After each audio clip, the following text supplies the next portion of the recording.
The air hums with insects. It is September 1st, 1894, late afternoon, and the sky over eastern Minnesota is pale yellow, the color of old parchment, the color of drought.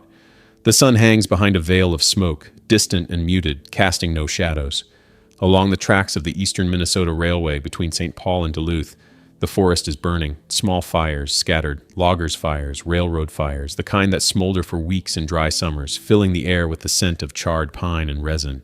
No one is concerned. The fires have been burning since July. The drought has lasted 2 months. This is normal. The forest has always burned. The forest will always burn. A woman in Hinckley hangs laundry on a line, coughing against the smoke, squinting at the dim sun.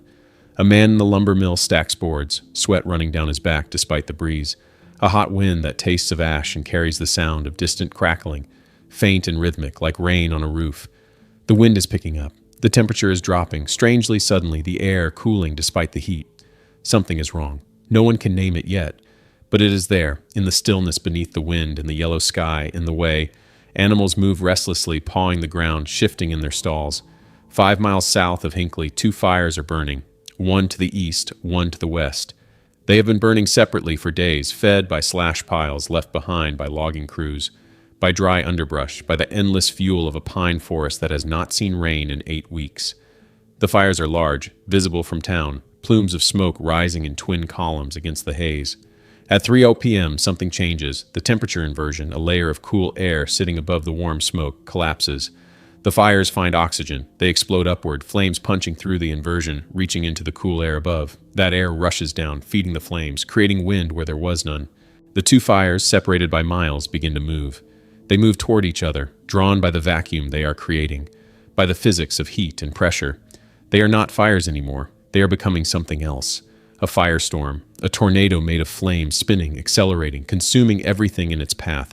The temperature at the core will reach 1,600 degrees Fahrenheit. The wind will gust to 70 miles per hour. The fire will move faster than a horse can run, faster than a train can pull, faster than anything human can outrun. At 4 p.m., the firestorm hits the town of Mission Creek, 6 miles south of Hinckley. The town is gone in minutes. Buildings explode into flame. Trees are uprooted by the wind, thrown like spears. People run, but there is nowhere to run. The fire surrounds them, a wall of heat that steals the oxygen from the air. They drop mid-stride, asphyxiated, their bodies untouched by flame, but their lungs seared by superheated air. A woman is found later, sitting upright in her rocking chair on her porch, a book open in her lap, her body charred, but her posture perfect, as if she simply fell asleep. A man is found clutching his horse's bridle, both of them dead, the horse still standing.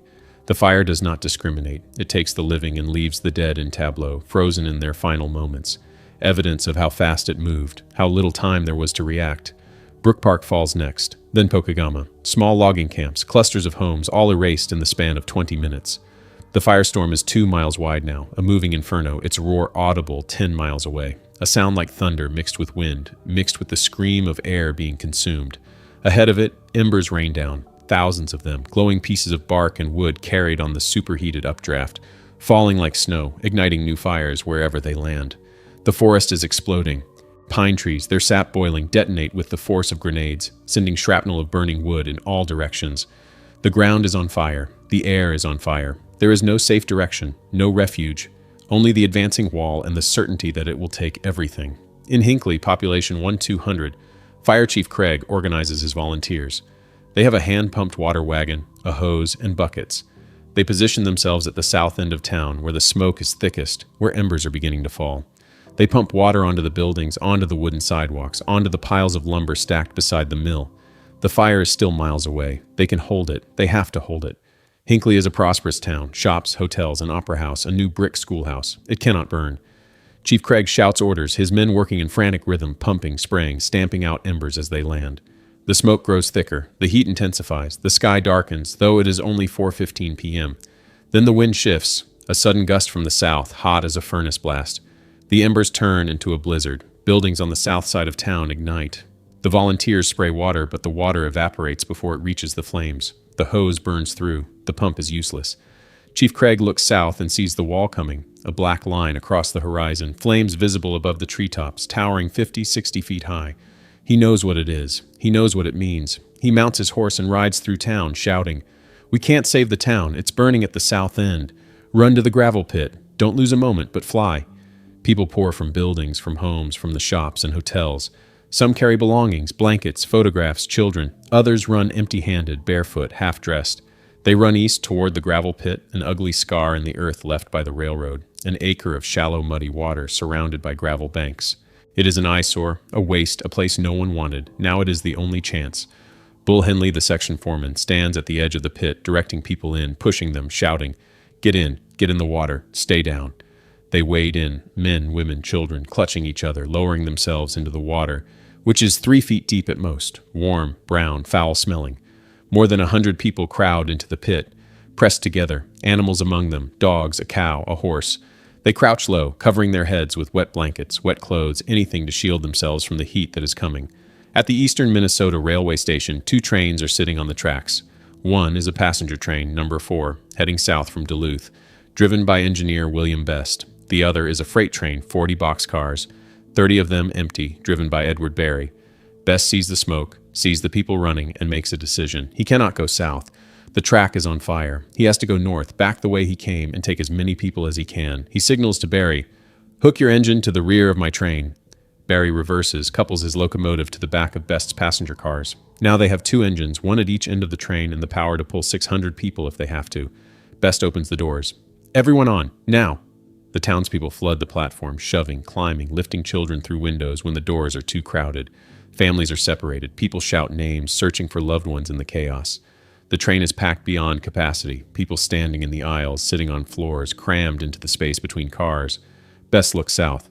The wall is visible now, a quarter mile away, flames 200 feet high, moving at 40 miles per hour. He applies the air brakes, holding the train in place while more people climb aboard. Every second counts. Every second saves a life or costs one. At 4:20 p.m., the firestorm hits Hinckley. The explosion is audible in Duluth, 70 miles away. The Brennan Lumber Company sawmill, stacked with dry pine boards, ignites all at once, a detonation of superheated gas and wood that blows out windows, knocks people to the ground, sends a shockwave across the town. The blast shakes the train, shatters glass. Best releases the brakes. Go! Barry's engine pulls, Best's engine pushes, and the train lurches into motion, running in reverse, heading north, away from the fire. But the fire is faster. It overtakes the rear of the train, enveloping the last car, flames licking through windows, igniting curtains, seat cushions, anything flammable. People scream, beating out flames with their hands, with blankets. The heat is unbearable. The windows on the south side of the train crack from the temperature differential. Paint blisters and peels. The engineers cannot see. Smoke fills the cab, burns their eyes, blinds them. They are running in reverse. No headlight, no visibility, navigating by memory and instinct. The train crosses the Grindstone River Bridge, flames dancing on the wooden trestle beneath them. It holds, barely. They reach Sandstone 6 miles north. The town is in the path of the fire. Best stops, shouts a warning to the residents, but few believe him. The sky is dark, yes, but Sandstone is not burning. Not yet. They do not understand. Best does not wait. He pulls out, crosses the Kettle River Bridge. Another wooden trestle, 150 feet above the water, already smoldering. The train crosses. Seconds later, the bridge collapses, crashing into the river in a cascade of burning timber. There is no going back now. The track behind them is gone.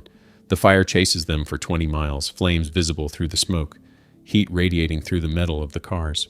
People crouch on the floor, soaking themselves with water from drinking barrels, from canteens, anything to cool the air they are breathing.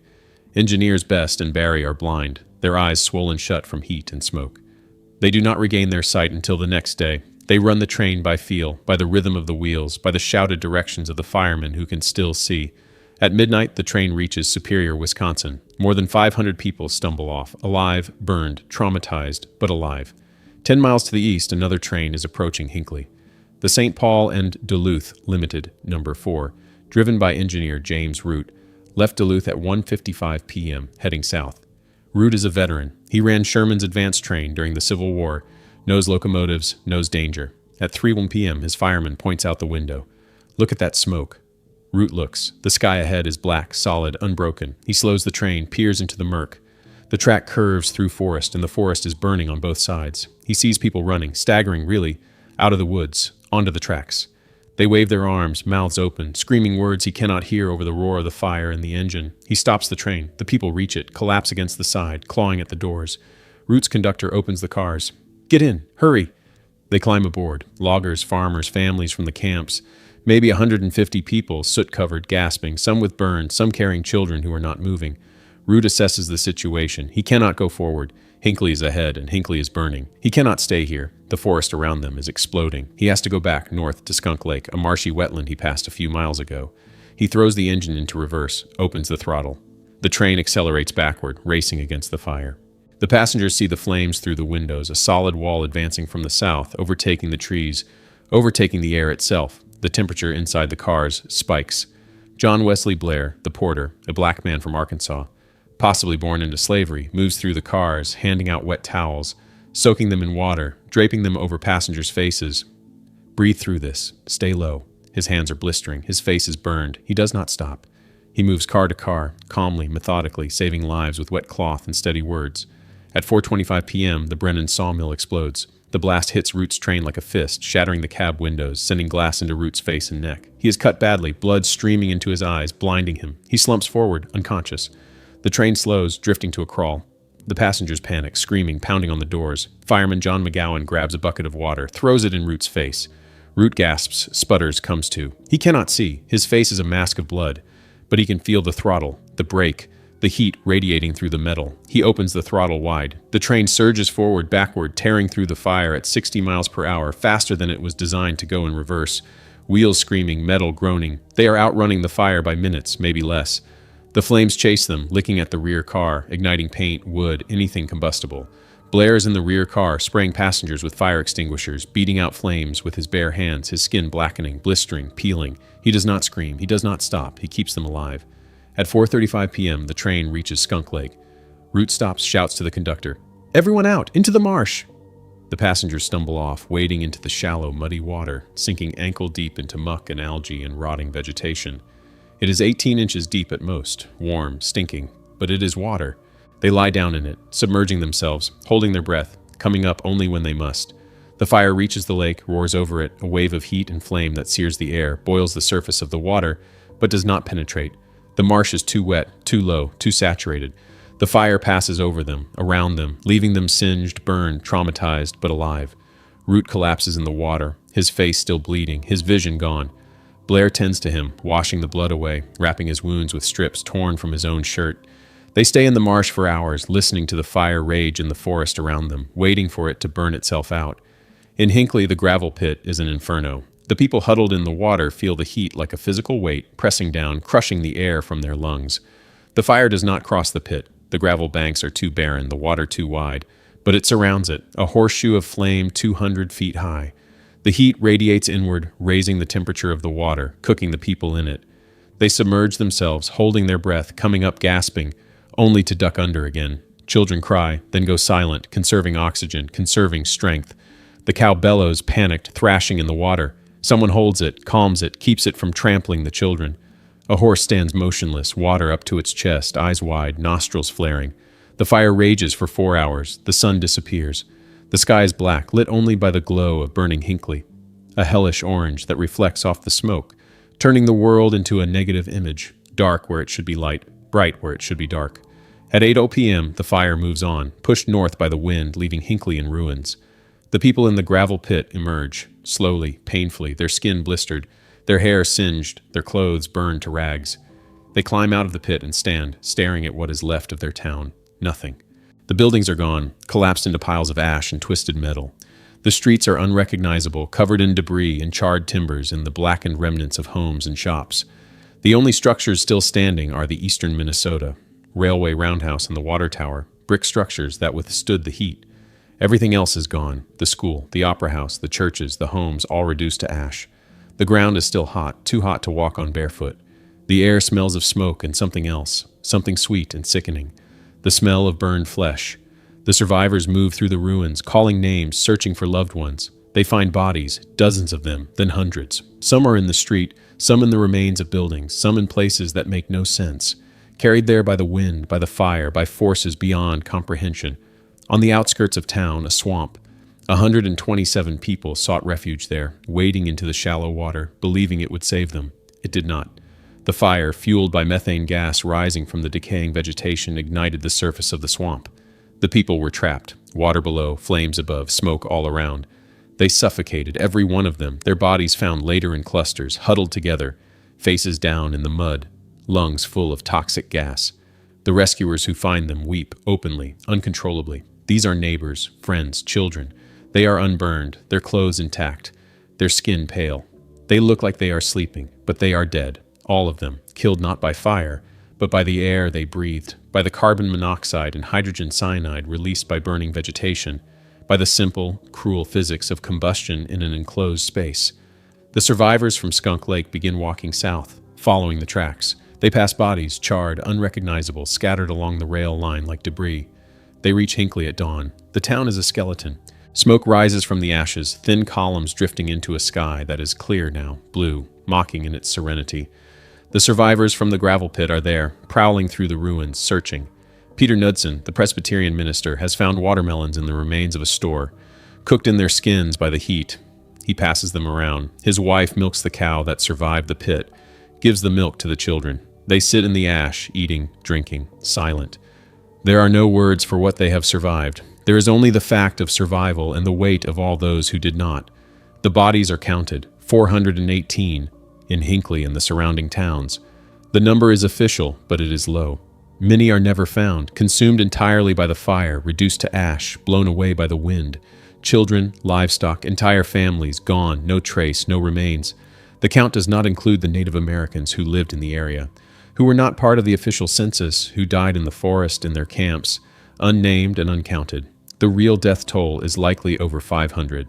The bodies that are recovered are brought to Hinckley, laid out in rows in the remains of the roundhouse. Some are identifiable, most are not.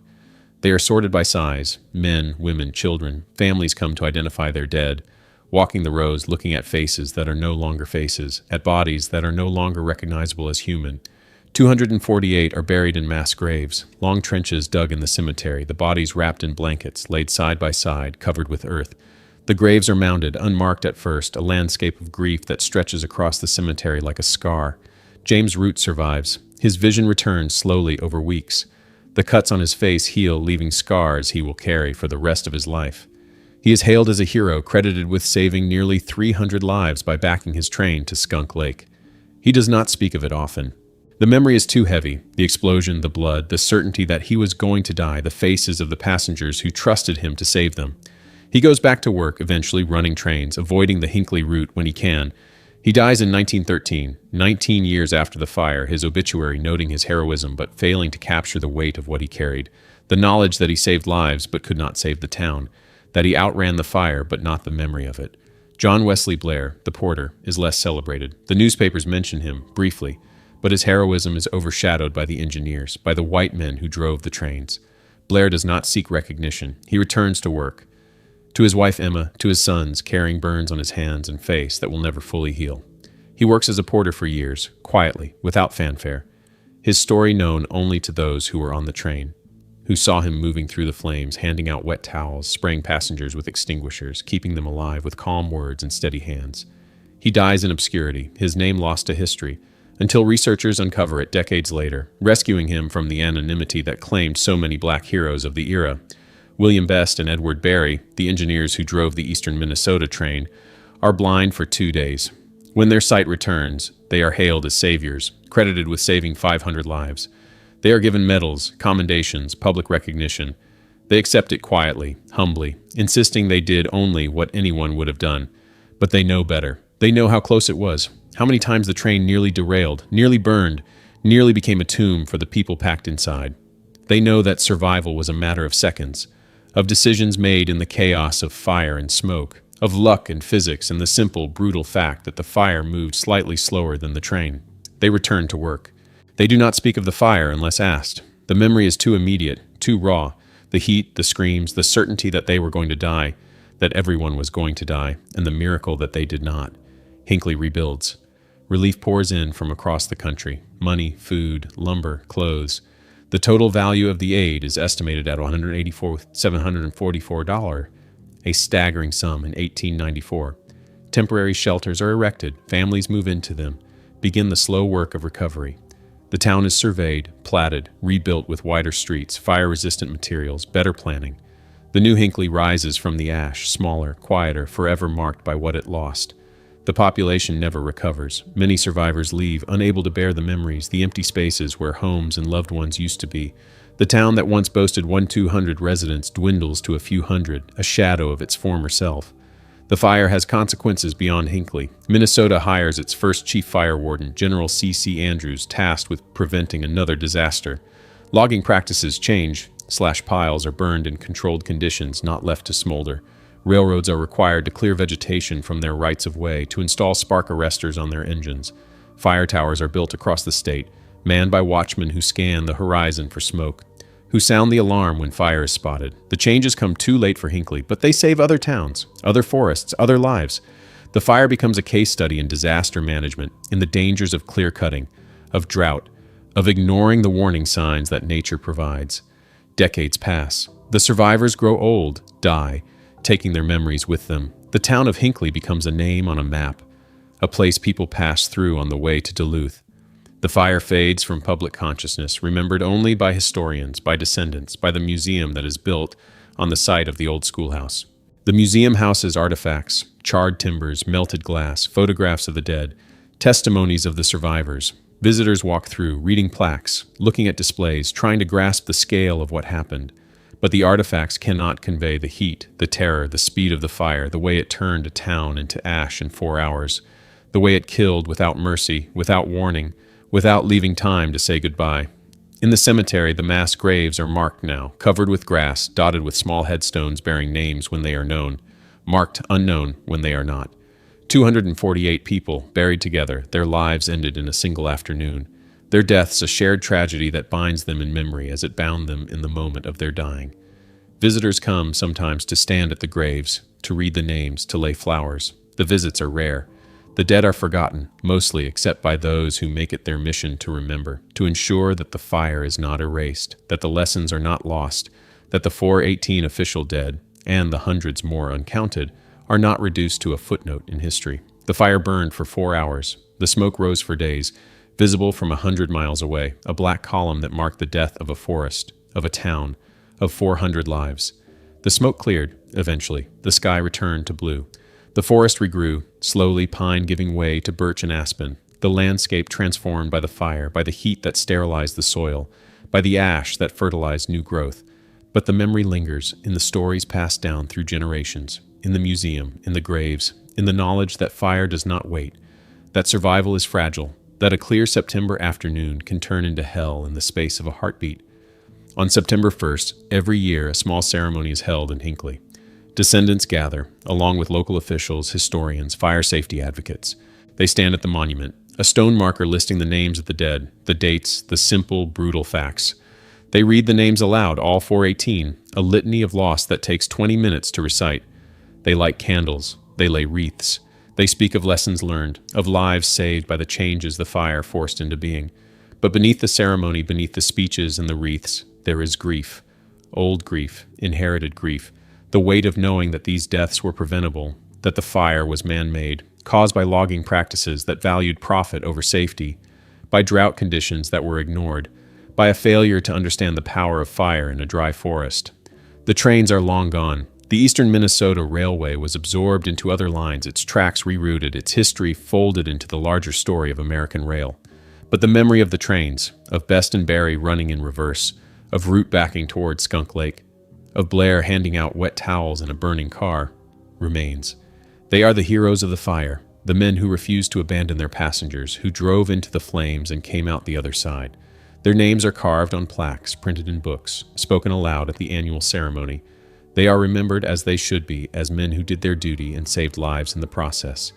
But the fire also remembers those who were not saved, the 127 who died in the swamp, suffocated by toxic gas. The families who ran together and died together, their bodies found in clusters, holding each other. The children who were never found, consumed entirely by the heat, leaving no trace but the memory of their names. The animals, horses, cattle, dogs, who perished alongside their owners, loyal to the end. The forest itself, ancient pines reduced to ash in minutes, ecosystems erased, replaced by something new, something different, something forever marked by the fire that swept through on a clear September afternoon. The clock in Hinckley, found in the ruins, stopped at 4:12 p.m. It sits in the museum now, behind glass, its hands frozen at the moment the fire reached the town, the moment everything changed. Visitors stare at it, trying to imagine what those 4 hours were like, trying to grasp the speed of the destruction, the totality of the loss.